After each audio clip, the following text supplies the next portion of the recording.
Get out of my way, you little peasant." The voice of millionaire businessman Richard Blackwood echoed through the VIP entrance of Anfield Stadium. 12-year-old Tommy Sullivan, clutching his worn Liverpool scarf, stumbled backwards as the expensive champagne from Blackwood's glass splattered across his cherished jersey. The boy's eyes filled with tears, but what happened next would shock everyone present. From behind the crowd, a familiar figure in a tracksuit was watching the entire scene unfold. Diogo Jota had just finished his post-match interviews, but what he witnessed in the VIP lounge would completely change his evening plans. "Excuse me, sir," Jota's calm voice cut through the tension. Blackwood turned around, and when he saw who was speaking, his arrogant smirk began to fade.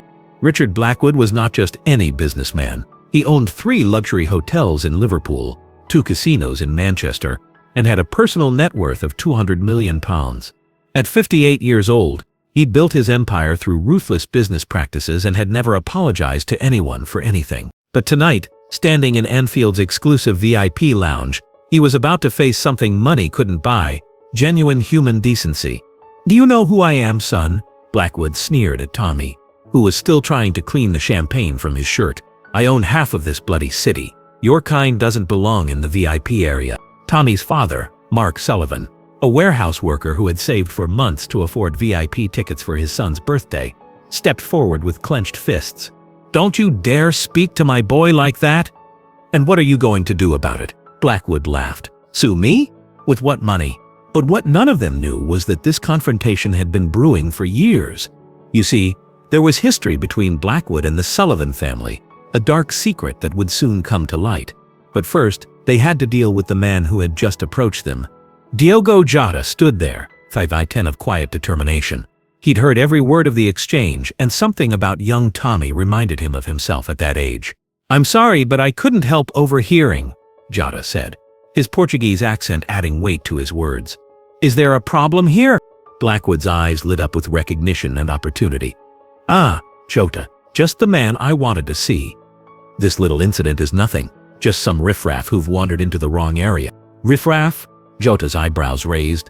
"I'm sorry, but what makes you think they don't belong here?" "Look at them," Blackwood gestured dismissively. "Cheap clothes? No class. They've obviously snuck in somehow." Tommy held up his VIP ticket with a trembling hand. We have tickets, sir. It's my birthday." Blackwood snatched the ticket and examined it. His face went white. "Why? What did he see on that ticket that shocked him so much?" "Where did you get this?" Blackwood demanded, his voice suddenly urgent. Mark Sullivan stepped protectively in front of his son. "We bought them fair and square. What's it to you?" But Jota was studying Blackwood's reaction carefully. Something wasn't right. "Mr. Blackwood, is there something wrong with their tickets?" "These tickets," Blackwood's voice trailed off. "These are from the premium package, the ones I donate to charity auctions." The revelation hit like a thunderbolt. Tommy's father hadn't just bought random VIP tickets. He'd unknowingly purchased them from a charity auction that Blackwood himself had contributed to. But why was Blackwood acting like he didn't know about his own donations? "You donated these tickets?" Jota asked. His curiosity piqued. Well, my company does various charitable," Blackwood stammered. "Dad?" Tommy whispered, pulling on his father's sleeve. "That man? He looks familiar." Mark Sullivan studied Blackwood's face more carefully. "Bloody hell," he whispered. "Richard Blackwood, you bastard. What was this recognition about? What history did the Sullivan family have with this millionaire?" "You know each other?" Jota asked, sensing the sudden shift in atmosphere. "Know him?" Mark's voice was thick with emotion. "This piece of scum destroyed my brother's life." The VIP lounge fell silent. Jota looked between the two men, trying to understand. "What are you talking about?" Mark's hands were shaking now. 20 years ago, my brother David worked as a construction foreman on one of Blackwood's hotel projects. There was an accident. A worker fell from scaffolding because Blackwood cut corners on safety equipment. Blackwood's face had gone completely pale. That's not how it happened. The worker died," Mark continued, his voice rising. "And when David tried to testify about the safety violations, this monster had him blacklisted from every construction company in Liverpool. My brother never worked again. He drank himself to death 5 years later. The truth was finally coming out, but there was more, much more." Tommy looked up at his father with wide eyes. "Uncle David died because of him?" "Yes, son. And now this scumbag has the nerve to treat us like dirt when we're using tickets from his own charity auction. Jota was processing all this information. Mr. Blackwood, is this true? It's complicated, Blackwood muttered. Complicated? Jota's voice hardened. A man died. Another man's life was ruined. How is that complicated? But the story was about to take an even more shocking turn. Because what nobody in that room knew was that Tommy wasn't just David Sullivan's nephew. He was his son. Dad, Tommy said quietly. Should I tell him? Mark Sullivan's eyes widened. Tommy, no. Tell him what? Jota asked. Tommy looked directly at Blackwood. David Sullivan wasn't my uncle. He was my real dad. Boom! This revelation exploded through the VIP lounge like a bomb. Blackwood staggered backwards, knocking over his champagne glass. Your father? Blackwood whispered. Yes, Tommy said, tears streaming down his face. And Uncle Mark adopted me after you killed him. The weight of this moment was crushing. Blackwood wasn't just facing the brother of a man whose life he'd destroyed. He was facing that man's son. Jota stepped forward. Mr. Blackwood, I think you owe this boy an explanation. I didn't know, Blackwood stammered. The accident, it wasn't supposed to… Wasn't supposed to what? Mark demanded. Wasn't supposed to kill someone? Wasn't supposed to get you caught cutting corners? But Jota was watching Blackwood carefully. There was something else. Something the businessman wasn't telling them. Mr. Blackwood, Jota said quietly. What really happened that day? Blackwood looked around the room.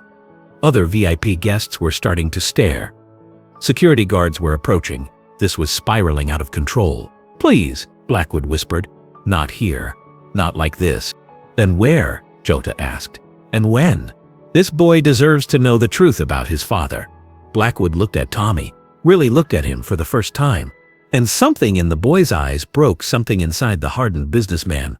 You have his eyes, Blackwood whispered. What? Your father? David? You have his eyes? Mark stepped forward aggressively. Don't you dare talk about my brother like you knew him. But I did know him, Blackwood said, his voice barely audible. We went to school together. This was yet another bombshell. The room was spinning with revelations. School? Jota asked. Liverpool Comprehensive. We were best friends until we were 6. Mark's mouth fell open. That's impossible. David never mentioned. He wouldn't have, Blackwood said, tears forming in his eyes. Not after what I became. Not after what I did to him. The pieces of a tragic puzzle were starting to come together. But what had happened between these two former friends? I want to know everything, Tommy said, his young voice surprisingly strong. I want to know about my dad. Blackwood looked at the boy, then at Mark, then at Jota. David Sullivan was the best person I ever knew, and I destroyed him because I was a coward. Tell us, Jota said firmly. Blackwood took a shaky breath. The day of the accident, David came to me. He said the scaffolding wasn't safe. He begged me to shut down the site until it could be fixed properly. And? Mark prompted. I told him to mind his own business. I had investors coming the next day. I couldn't afford delays. Blackwood's voice cracked. If I had listened to him, if I had just listened, the worker would still be alive, Jota finished. Yes, and David would still be alive too. Tommy wiped his eyes. Why did you blacklist him? Because, Blackwood struggled with the words, because he was going to tell the truth. And the truth would have destroyed everything I'd built. So you destroyed him instead, Mark said coldly. Yes, and I've regretted it every single day since. The VIP lounge had gone completely quiet. Even the security guards had stopped approaching, sensing the gravity of the moment.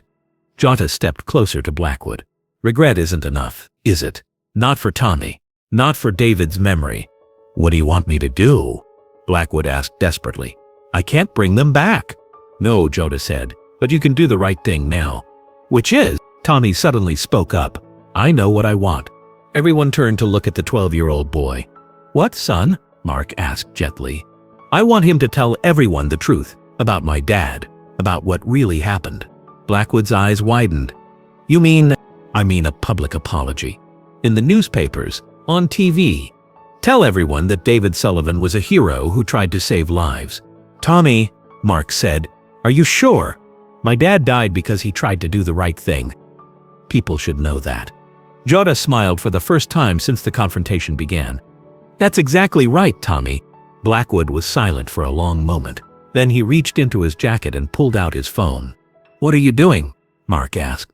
Calling my publicist, Blackwood said. If I'm going to do this, I'm going to do it properly. He dialed a number. Margaret, it's Richard. I need you to arrange a press conference for tomorrow morning.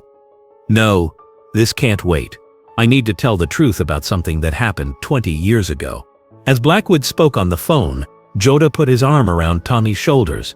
Your dad would be proud of you, he said. How do you know? Because it takes real courage to demand justice instead of revenge. You're asking for your father's name to be cleared, not for this man to be destroyed. Tommy looked up at Jota with admiration. Is that what you would do? I hope so, Jota said. But you're braver than I was at your age. Blackwood finished his call and turned back to them. It's done. Tomorrow morning, 10 a.m., I'll tell the world about David Sullivan's heroism and my own cowardice.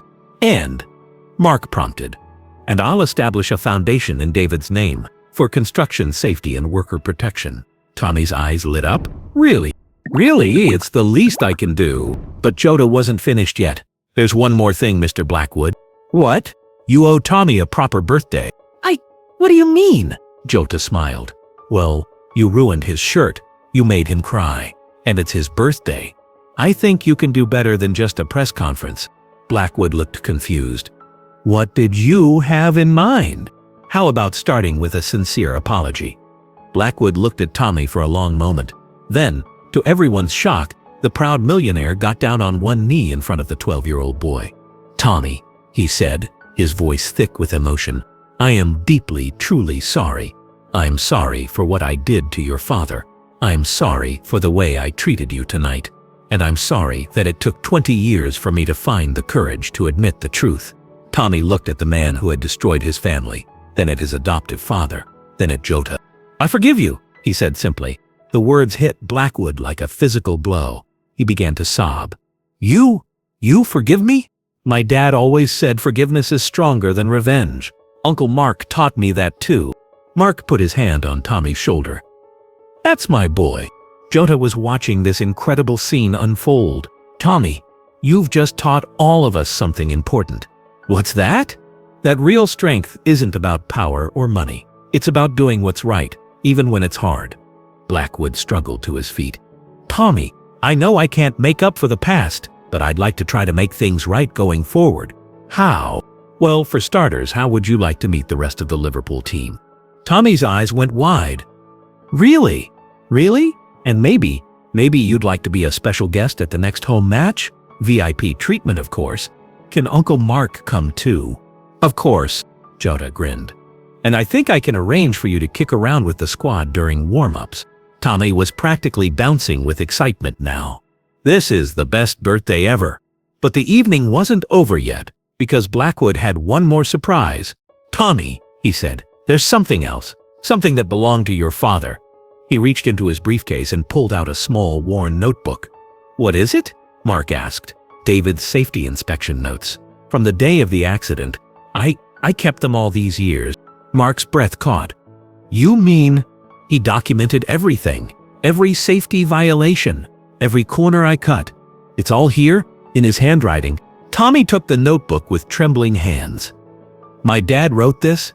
He did, and it proves that he was trying to save lives right up until the end. Mark wiped tears from his eyes. After all these years, I should have given this to the authorities 20 years ago, Blackwood said.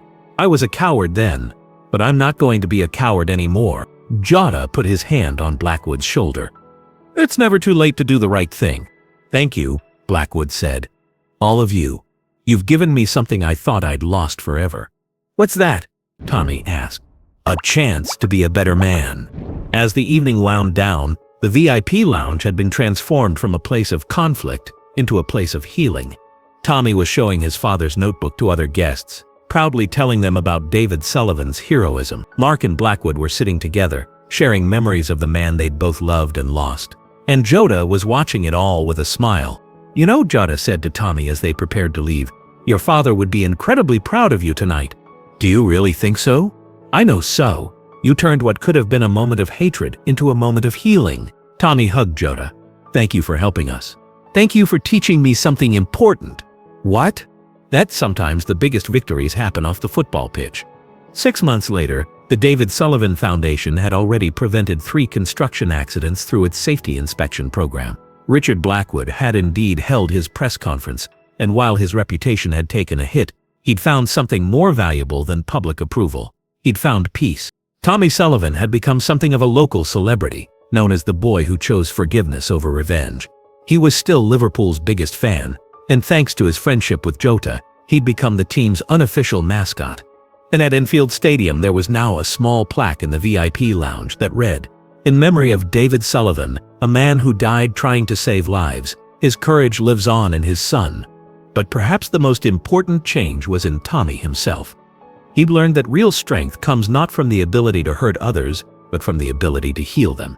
One evening, as Jota was leaving the training ground, he found Tommy waiting for him with his adoptive father.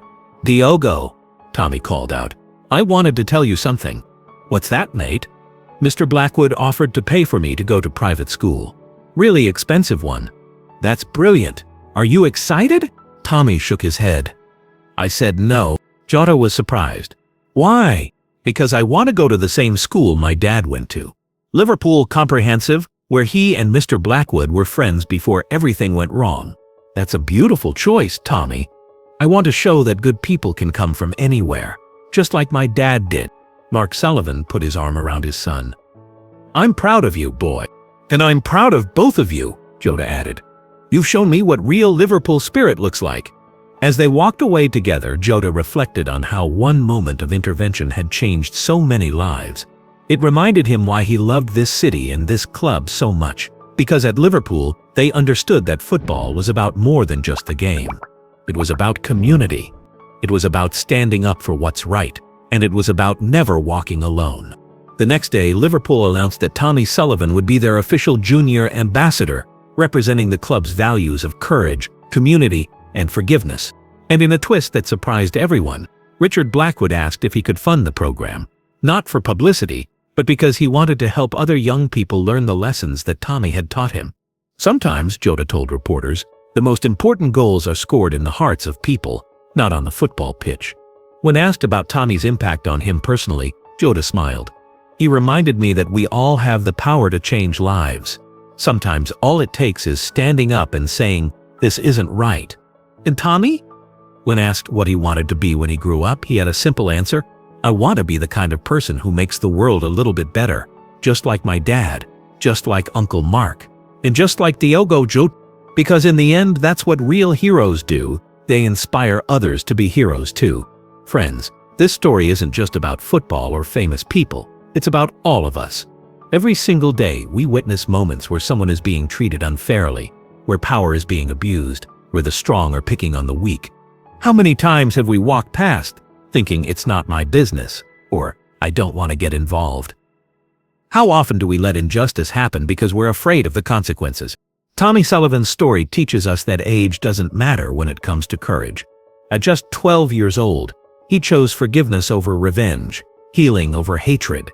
He showed more wisdom than many adults ever will. Richard Blackwood's story reminds us that it's never too late to change. Yes, he made terrible choices. Yes, he caused immense pain. But when faced with the truth, he chose to do better. That's the power of genuine remorse combined with real action. Mark Sullivan shows us what it means to be a true parent, protecting your child while teaching them values that matter more than money or status. And Diogo Jota? He shows us that fame and success mean nothing if you don't use them to help others. He could have walked away. He could have minded his own business. Instead, he stood up for what was right. But here's the most important lesson. You don't need to be famous to make a difference. You don't need money or power. You just need the courage to say this isn't right when you see injustice happening. Every bully in every workplace, every person being discriminated against, every child being picked on, they're all waiting for someone like you to stand up for them. The question is, will you be that person? If this story inspired you, please smash that like button. It helps more people see content about courage and kindness. Subscribe and hit the bell. Join our community of people who believe in making the world better. Comment below. Tell us about a time you stood up for someone, or when someone stood up for you. Share this video. Send it to someone who needs to hear this message. Remember, every act of courage, no matter how small, creates ripples that can change the world. Be brave, be kind, be the change you want to see. You are not alone. Together we can build a world where everyone is treated with dignity and respect.